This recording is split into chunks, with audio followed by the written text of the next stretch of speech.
Rapat pengambilan keputusan terhadap RUU Cipta Kerja ini sedianya dijadwalkan berlangsung pada Kamis. Menyatakan menolak. Sehingga berdasarkan mekanisme tata tertib pasal 312 dan 313 mengacu kepada pasal 164 yang disampaikan tadi, maka pimpinan dapat mengambil berdasarkan pandangan-pandangan fraksi di dalam forum rapat paripurna. Cocok. Bisa disepakati? Sepakat kedua.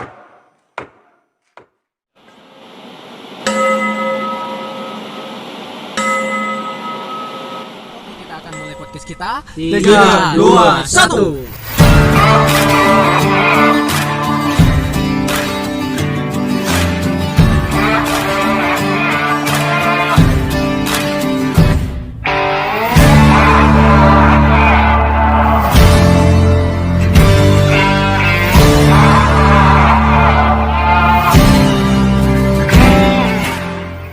Oke, sekarang kita lanjut ke segmen kedua. Setelah tadi kita bicara soal dampak hukum, dampak ekonomi, dampak sosial. Berikutnya, yuk kita bicara soal fenomena yang kemarin terjadi setelah disahkannya Omnibus secara diam-diam ini. Pertanyaan langsung ke Bang Aji Teja. Dengan disahkannya Omnibus, ya, kira-kira wajah hukum perundang-undangan ke depan itu akan gimana sih? Apakah ini mengubah lanskap demokrasi? Bang Haji, silakan. Ya, kalau misal kita melihat intinya apa hukum ya yang ada sekarang ini sebenarnya sebelumnya juga sudah ini kan banyak daripada hukum yang diproduksi dari lembaga legislatif itu kan bisa dikatakan ya inilah apa menurut mereka ya dengan adanya Omnibus Law ini untuk mengatasi ya kalau tadi Bang Nurdin bilang kan melangsingkan ya. Yang melangsingkan apa? Melangsingkan sesuatu yang perundang-undang yang mengalami obesitas gitu. Kalau misalnya bisa dibilang ya terlalu gemuk ya atau bahkan ya selama ini berjalan dengan tumpang tindih gitu dari segi aturan ya, apalagi dari segi pelaksanaan itu bahkan di dalam aturan tersebut berpotensi pelaksanaannya itu justru menimbulkan ego sektoral gitu ya. Mengacu kepada lembaga-lembaga terkait ya, kementerian-kementerian terkait dan seterusnya. Jadi adakah perubahan dengan adanya Omnibus Law ini yang mengatasi tadi kegemukan ya dari obesitas dari hukum ya. Ya kalau menurut saya sama ya atau bahkan lebih parah gitu ya terkait dengan pengaturannya. Kenapa? Karena posisi daripada undang-undang ini sebenarnya tadi sudah banyak dibahas sebenarnya, yaitu sebagai regulasi ya, yang ini mempermudah ke arah pertumbuhan ekonomi.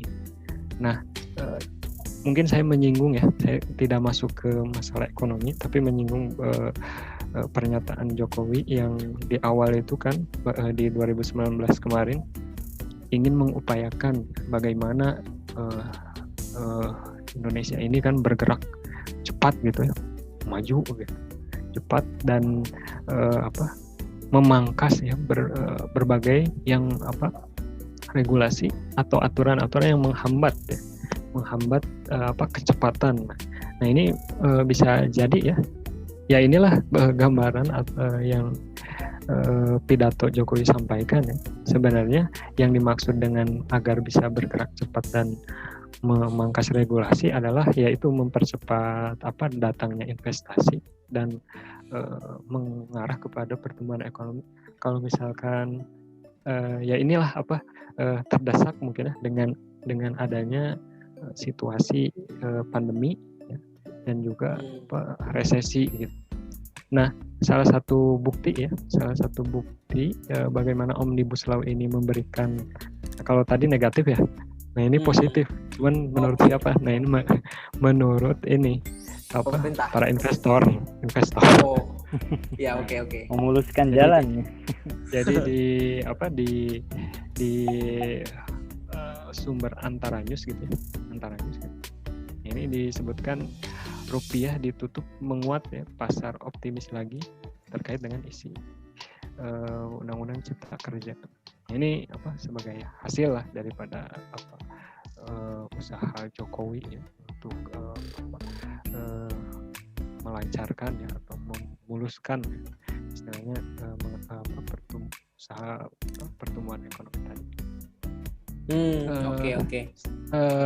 Nah, intinya sih terkait dengan wajah hukum pasca pengesahan Omnibus Law, dua lah yang bisa saya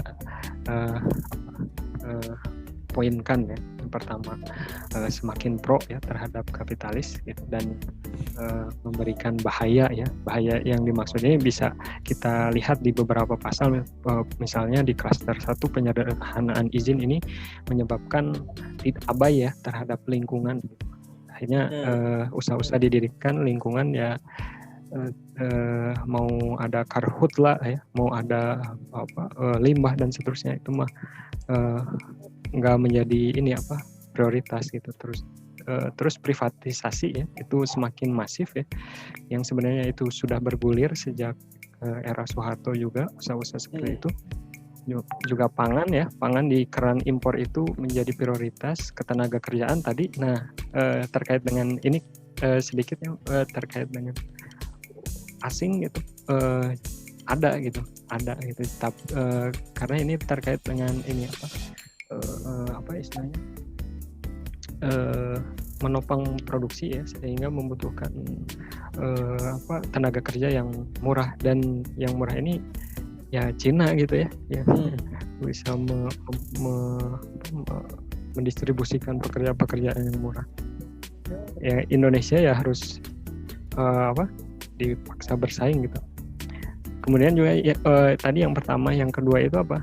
Yang kedua, ini kembali lagi terkait dengan hukum, yaitu wajah hukum ya dari pasca Omnibus Law ini meringankan para pebisnis dan mendidik para pekerja. Nah, ini salah satu aturan sanksi yang dalam Omnibus Law itu, tindakan pidana itu berubah menjadi sanksi administratif. Nah, itu sih salah satu aturan ya yang banyak diringankan bagi para pebisnis. Iya. Itu aja sih. Iya. Ini kok rasanya makin ngeri dari zaman Belanda dulu ya. Kondisinya kalau kita lihat irisan-irisannya tuh persis gitu ya. Irisan-irisan bagaimana perlakuan terhadap pekerja, kemudian juga bagaimana dampak yang ditimbulkan terhadap lingkungan. Kemudian juga bagaimana posisi semakin menguatnya si pemilik modal gitu kan. Kalau kita masih, jadi ini memang semakin terlihat jelas kegagalan upaya-upaya dekolonialisasi yang sebetulnya hari ini kita bisa katakan kita belum lepas tuh dari upaya-upaya dekolonialisasi itu. Sebabnya karena apa? Ya hukum berarti ya, karena sistem gitu maksudnya, karena sistem upaya-upaya dekolonialisasi seperti sekarang ini jadi untuk apa gitu? Toh ini rezim nekolim ini jadi makin jelas gitu, ancaman-ancaman neokolonialisme hari ini. Oke, menarik banget Bang Eja, thank you banget nih sharingannya ya. Dan sekarang kalau tadi kita simak, memang titik berat dari isu pengesahan Omnibus ini kan tadi investasi ya. Sebetulnya apalagi tadi ya Bang Aji juga sudah singgung bahwa mungkin adanya kebutuhan di masa pandemi ini juga yang akhirnya makin membuat pemerintah tuh gurung-gusuh gitu ya.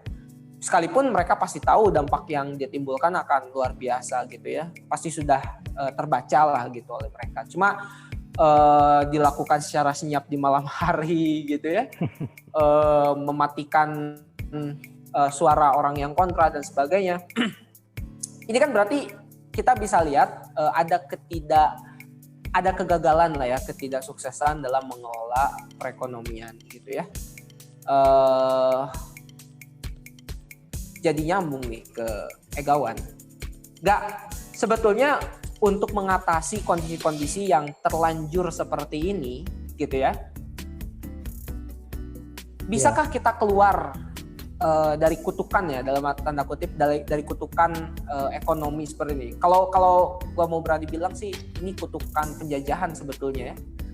Karena John Perkins juga pernah bilang kan di Confession of Economic Hitman itu, kalau penjajahan masa abad 21 itu ya ekonomi gitu ya.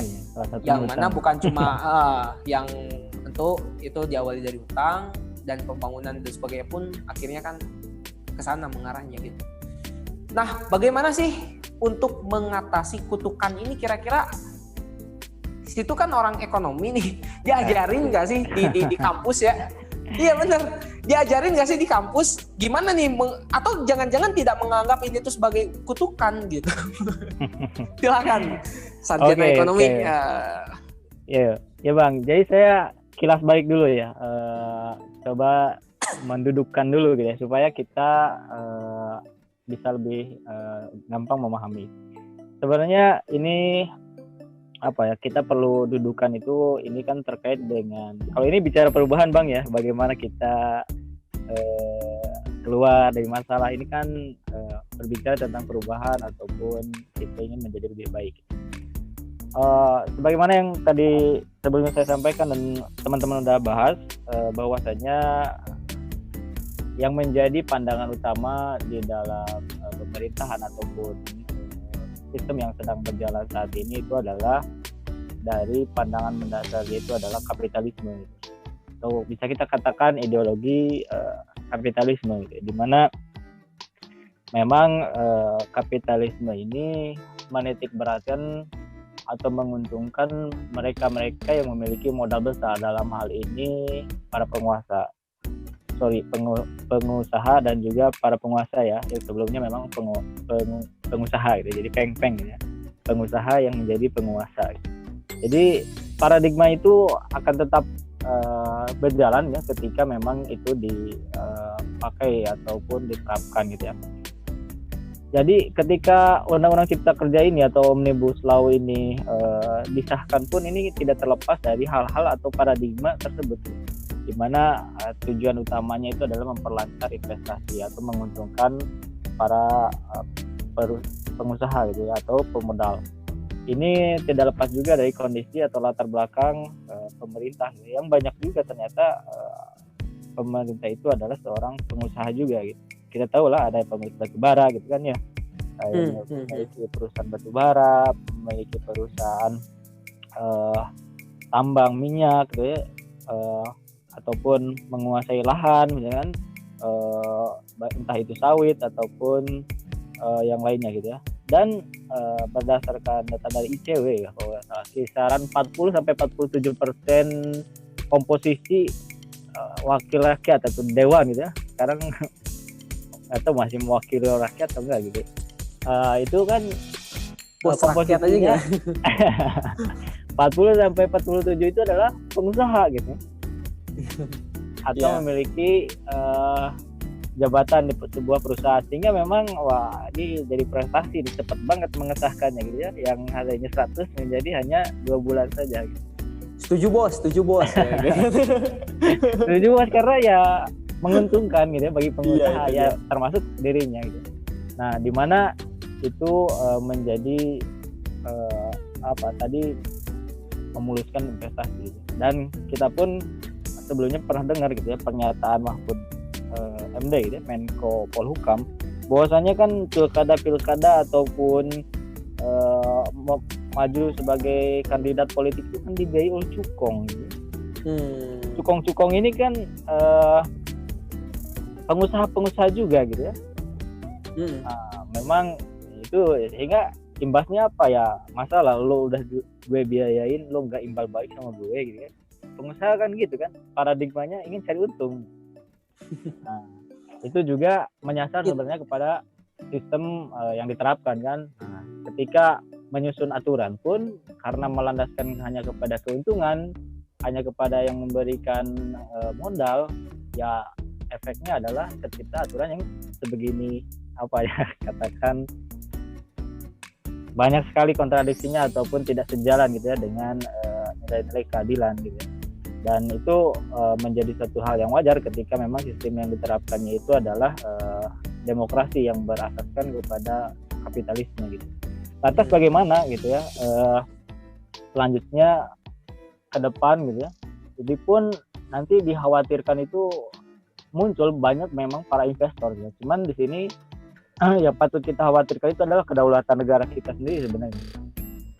Kedaulatan negara gitu ya, posisi-posisi dari angkatan kerja atau tenaga kerja yang tersedia di Indonesia gitu ya, yang kita tidak terserap tadi misalnya dengan tenaga kerja asing gitu ya, ataupun memang ini liberalisasi di dalam wilayah-wilayah yang itu strategis gitu ya. Sebenarnya kan kalau Liberalisasi sektor jasa. Yang strategis kayak misalnya investasi misalnya di bidang perminyakan, di bidang pertambangan, kan sebenarnya itu membuat kedaulatan terancam gitu, karena kan tidak ada intervensi yang bahkan dipermudah gitu ya dengan adanya Undang-Undang Cipta Kerja ini, sehingga bisa bergerak di bidang apapun gitu ya yang memang itu menarik minat investor gitu. Nah ini yang kita dikhawatirkan. Lantas bagaimana kita tadi merubah keadaan ya, pertama memang harus diubah paradigma itu sendiri. Mungkin kita sekarang harus melek Islam nih. Kenapa Islam? Karena Islam memang sistem kehidupan yang mengatur segala lini gitu, termasuk dari politik, ekonomi, sosial gitu ya. Nah di dalam Islam gitu ya, bagaimana tadi kan harus mengubah paradigma gitu ya, paradigma ataupun mabda gitu ya. Itu harus kembali kepada Islam karena kita sebagai Muslim gitu ya.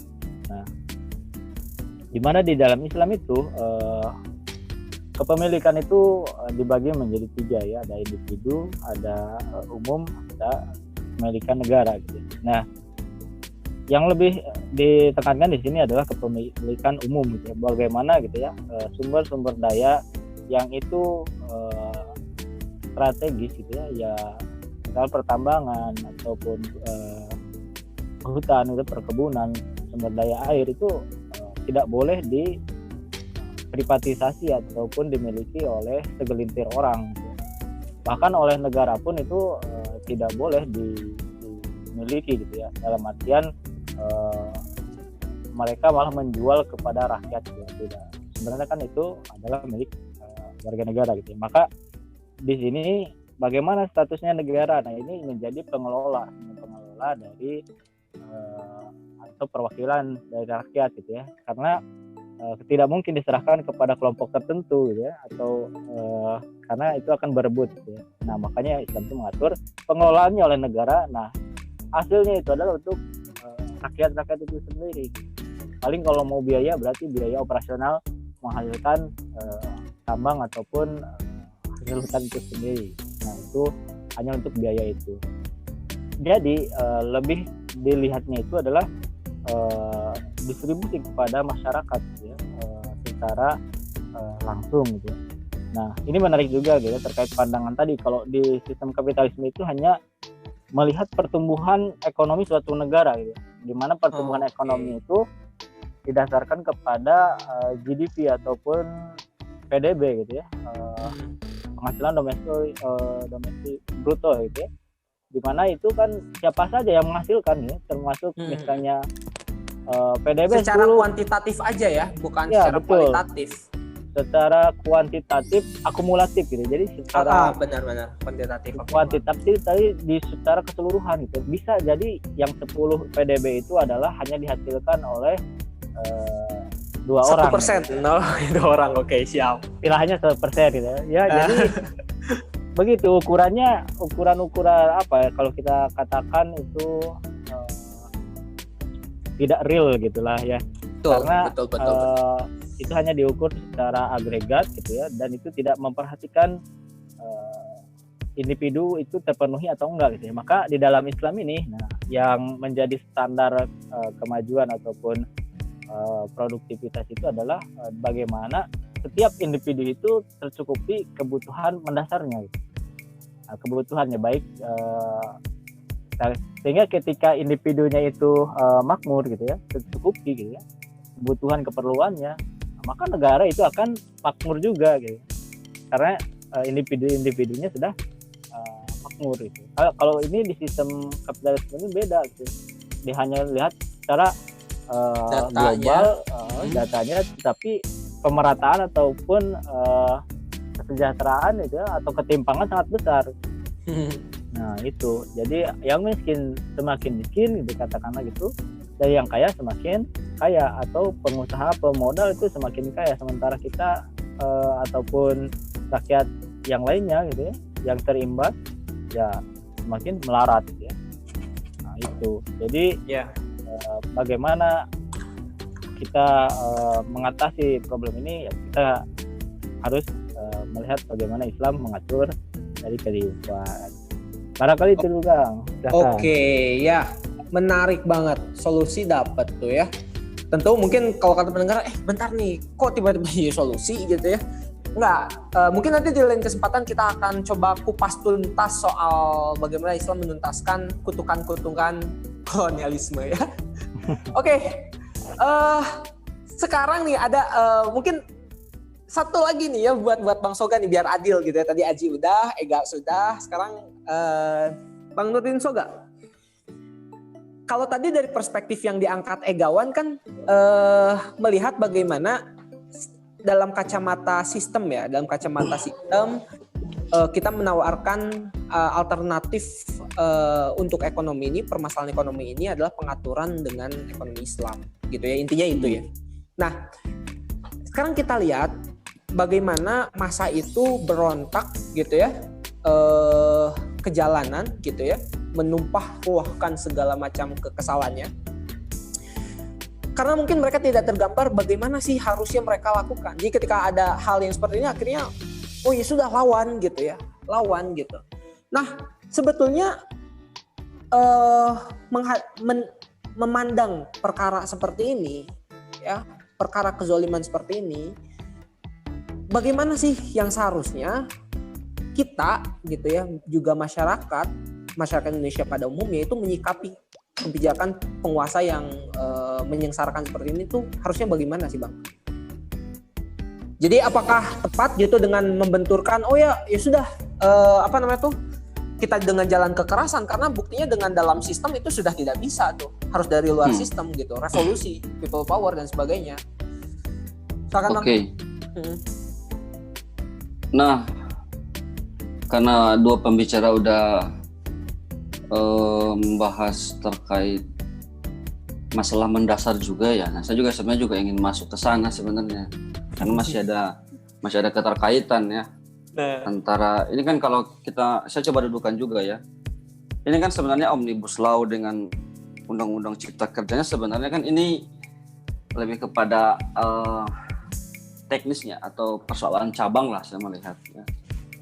Karena tren seperti ini ya, itu memang setiap rezim itu trennya naik gitu, bukan turun. Dari Soeharto yang cuma sekedar membuka keran pasar bebas ya, terus dilanjutkan reformasi yang semakin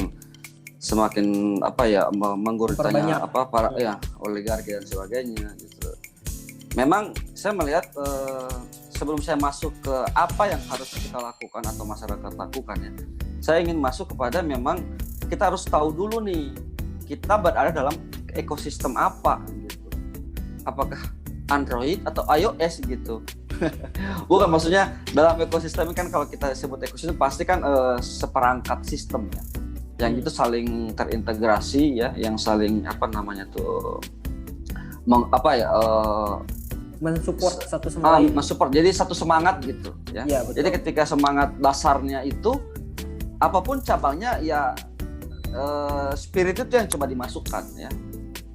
Kalau saya kasih contoh, kalau dalam Islam ya, karena dasarnya memang keadilan, maka setiap kebijakannya itu selalu membawa idealisme keadilan. Nah, kalau kita kalau yang saat ini yang berlaku adalah ekosistem kapitalisme demokrasi liberal gitu. Nah, kita harus sepakat dulu di situ tuh. Maksudnya kita sepakat bahwasannya memang ekosistem yang berlaku saat ini adalah ekosistem itu gitu. Jadi kita bisa enak membahas kebijakan-kebijakan yang ditelurkan daripada ekosistem ini gitu. Sehingga kita nggak geger kalau bahasanya Bang Mul tuh. Geger gitu. Kalau saya sih nggak geger karena memang itu sudah menjadi apa ya? Pewajaran warna, udah wajar, udah warnanya kapitalistik memang seperti itu gitu. Aneh itu justru ketika terjadi dalam lingkungan Islam atau apa namanya itu ekosistem sosialisme gitu. Ekosistem Islam atau ekosistem sosialisme. Itu menjadi aneh ya. Karena tidak seperti itu warnanya. Nah, saya melihatnya ini menjadi sebuah kewajaran kalau kita sudah memahami ekosistem tadi. Nah, yang geger ini kan yang terjadi di bawah gitu. Karena mereka kaget gitu. Wah, udahlah dia sangat ya tidak pro rakyat. Yang kedua disahkannya dengan cara yang sangat tidak etis gitu, ya.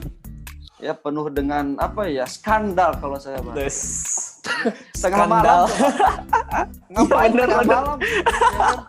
Itu ya kan siapa yang mau liput ya diam-diam gitu senyap-senyap ya dalam keremangan malam. Nah, saya ingin harus menekankan dulu ini ekosistem apa sih sebenarnya yang ada di Indonesia ya. Yang kalau yang kita pahami atau bahkan disepakati oleh sebagian besar masyarakat Indonesia adalah ekosistem kapitalisme demokrasi liberal gitu. Iya. Nah, otomatis semua kebijakan itu pasti ada spirit kapitalisme. Ya, tadi yang udah saya singgung sebelumnya bahwasanya pasti ke kapitalisme itu ya tadi efisiensi, untung sebanyak-banyaknya dengan modal yang dikeluarkan yang minim-minimnya gitu. Jadi itu spiritnya gitu. Ya. Ya, meskipun ada fungsi nanti kita lihat ada fungsi politik yang berusaha untuk mengendalikan hasrat kapitalisme tadi, hasrat oligarki tadi ya. Agar tidak terlalu disalurkan gitu hasratnya itu. Karena kalau langsung disalurkan semua nanti rakyat pada mati lagi. Ya kan? Nah, ini ada fungsi politik praktis yang coba ada di situ gitu. Nah, artinya kan sudah dijelaskan juga tadi sama Kang Aji sama Kang Egawan dari ekonomi dan hukum, Agawan Star tadi dari ekonomi dan hukum bahwasannya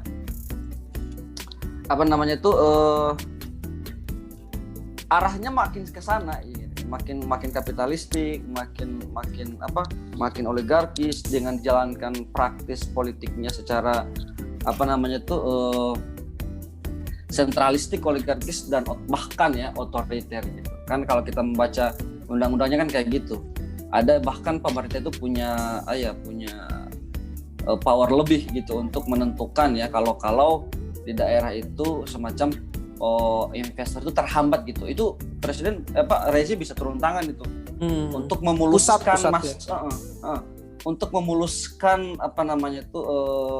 keinginan daripada investor donatur. Donatur dan sebagainya. Jadi sangat sentralistik bahkan karena tadi beberapa dipotong atau disunat kebijakan-kebijakan sebelumnya, undang-undang sebelumnya dia semakin punya power. Artinya kan tidak hanya sentralistik tadi tapi juga berpotensi jadi otoriter gitu.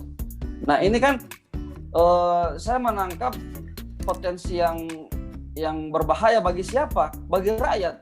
Sekali lagi saya harus mengatakan dengan jujur, apapun yang dikeluarkan dalam ekosistem kapitalisme selalu yang menjadi korban adalah rakyat.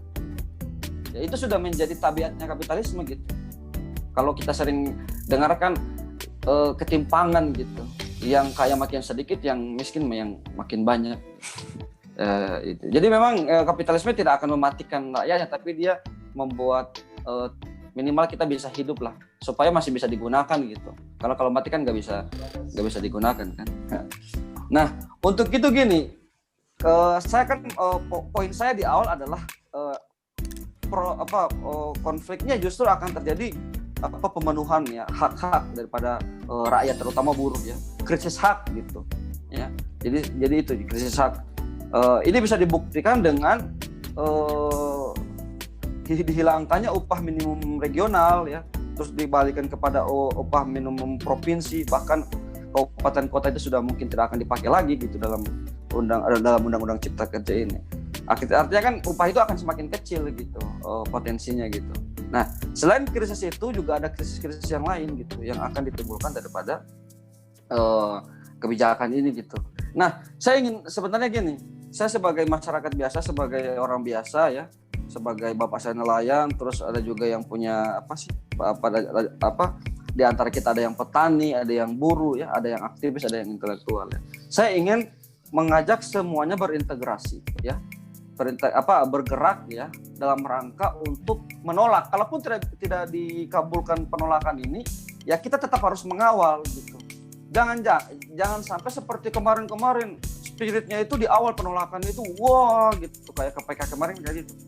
Aktivis sampai mahasiswa sampai turun ke jalan, terus semangatnya luar biasa, terus masyarakat juga banyak yang menolak, intelektual juga banyak yang bersuara dan sebagainya kan. Tapi itu kan di awal, setelah kebijakan itu berlaku dan berjalan, justru tidak dikawal gitu, tidak bahasanya kayak gitu ya? Dibiarkan.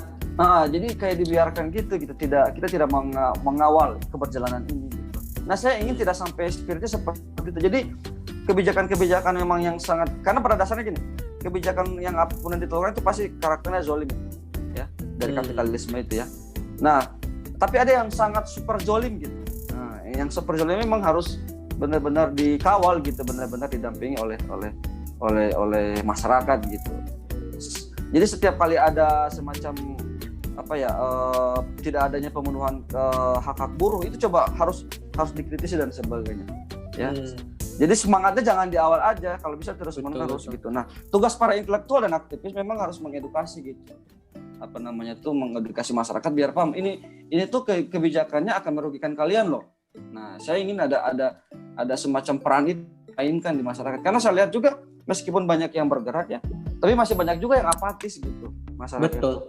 Karena tadi itu gimana? Ya, maksudnya orang bergerak pun kan pragmatis gitu. Jadi dia apakah menyangkut hajat hidup dia atau tidak kan, tanpa memahami itu. Nah, saya ingin terintegrasi. Jadi yang paham, terutama aktivis dan intelektual, dia harus menjelaskan ke masyarakat. Sehingga dia bergerak itu tidak hanya karena pragmatisme, ya, tidak karena ikut-ikutan aja, tapi dia benar-benar paham bahwasanya kebijakan ini bermasalah gitu. Dan kalau bisa solusi yang diberikan tidak hanya dalam tataran teknis gitu. Umpama cuma sekedar menolak daripada Omnibus Law spesial Undang-Undang Cipta Kerja, tapi harus sampai ke masalah mendasar kalau memang kita ingin mengkaji sampai ke dasar tadi. Karena dua pembicara tadi sudah menyinggung sampai ke dasar. Jadi kalau bisa gini, dijelaskan bahwasanya ini memang bermasalah gitu. Tapi ini hanya teknis gitu. Ada masalah yang sangat mendasar tadi, ekosistem ini memang ekosistem yang sangat sangat berbahaya dan merugikan rakyat gitu. Tadi dampaknya sangat sentralistik, oligarkis, bahkan otoriter tadi. Jadi kalau bisa sampai ke solusi tataran itu gitu, dan penjelasannya harus ada, keterangannya harus ada. Kenapa kita sampai ke solusi menggantikan ekosistem kapitalisme demokrasi liberal tadi? Gitu harus dijelaskan ke masyarakat. Nah, kemudian tidak cuma sampai mengkritisi dalam tataran ekosistem tadi, karena kalau mengkritisi dalam tataran ekosistem tadi, justru yang terjadi adalah tidak adanya kebangkitan di tengah-tengah masyarakat gitu. Karena mereka nggak punya solusi. Akhirnya kan kita juga memberikan solusi. Solusinya juga ada dua, solusi di dalam tataran praktis, juga dalam tataran sistem, juga dalam tataran yang sangat mendasar. Bahkan kalau bisa sampai kepada mabda atau ideologi gitu. Nah, kalau saya sebagai pribadi dari dulu menyatakan bahwasanya sebagai Muslim, ya, saya ingin ekosistemnya ekosistem Islam. Karena pada dasarnya memang sangat adil gitu. Sebagaimana yang sudah dijelaskan Kang Egawan tadi yang lebih punya punya wewenang untuk menjelaskan tentang ini, tentang ekonomi. Jadi kalau bisa sampai kita tataran solusi situ, tataran solusi menggantikan ekosistem. Biar tidak terjadi kesalahan yang sama, bahkan harapannya kebijakannya ini kan semakin lama kan semakin tajam nih ya, kapitalisme itu semakin menegaskan diri gitu. Kalau dulu kan masih sangat kamuflase, masih sembunyi-sembunyi dari zaman Orde Baru itu kan masih cuma sekedar regulasi pasar bebas aja sebenarnya. Nah semakin kesini justru semakin menguat. Jadi kalau kita mau demo-demo, mau aksi apapun dari dulu itu, justru yang terjadi itu trennya bukan turun tapi malah makin naik. Kapitalisme itu trennya semakin menegaskan bahwasanya Indonesia ini memang kapitalisme gitu. Indonesia ini memang liberal gitu. Itu sih. Bukan P. Itu apa ya? Itu tameng sih kalau saya lihat. Bumper ya, oke. Bumper untuk melarikan untuk lari dari kenyataan. Saya pernah mendiskusikan ini dengan dosen justru dulu. Dan ya tadi kelimpungan juga akhirnya menjawab karena memang tidak ada dasar keterangannya gitu. Karena ketika kita hadapkan dengan realitas, bingung di mana P-nya gitu. Itu sih. Saya nggak mau panjang-panjang lah, bahaya. Kita kalau begitu ada yang kecetot langsung gue bilang, oh disclaimer. Oke, tapi Bang, mungkin nanti ini bisa jadi bahasan menarik di podcast selanjutnya ya. Apa yang kalian sampaikan tadi itu dianggap utopia gitu. Kalian mungkin dianggap idealis gitu ya. Kalian bertiga tuh dianggap idealis, tapi pada dasarnya kalian tuh utopis gitu. Nah ini mungkin untuk menjawab persoalan seperti ini pun memang harus dari sesuatu yang lebih mendasar lagi ya. Artinya pembahasan kita di podcast ini memang pada dasarnya tidak memungkinkan untuk menjelaskan itu secara rinci gitu ya. Akan tetapi kalau teman-teman nih pendengar semuanya mengikuti, pada dasarnya dari permasalahan yang terjadi di negeri ini itu mengarahkan pada satu hal gitu ya, bahwa semua permasalahan itu lahir dari rahim kapitalisme gitu, dan kita membutuhkan solusi lain untuk itu yang di luar dari sistem kapitalisme ya. Ya pilihannya ada dua, antara kubu kiri atau kubu kanan ya. Nah tapi itu jadi pembahasan nanti sajalah. Nah karena sudah azan juga ya, closing statement aja deh dari kawan-kawan yang ganteng-ganteng dan radikal ini. Mau siapa dulu nih yang yang mau menutup perbincangan kita? Ada? Oke, saya duluan. Oke, silakan. Ya, inilah saatnya untuk kita mulai memikirkan kembali ya kemana arah tujuan kita gitu ya, negara kita yang berlandaskan kapitalisme gitu ya. Mungkin kita perlu untuk lebih memperdalam lagi nih terkait dengan pembahasan ideologi nantinya ya, dan juga mulai merubah cara berpikir kita untuk bagaimana Islam berpikir gitu ya. Jadi mengaitkan segala sesuatu itu kepada aturan yang memang Allah Subhanahu wa taala telah turunkan dan dari Allah yang Maha Tahu gitu ya, terkait dengan permasalahan kita. Jadi kita sebenarnya simpel ya, gak usah rumit-rumit, tinggal jalankan aturan yang Allah Subhanahu wa taala turunkan. Itu aja Bang. Terima kasih. Alhamdulillah. Utopis.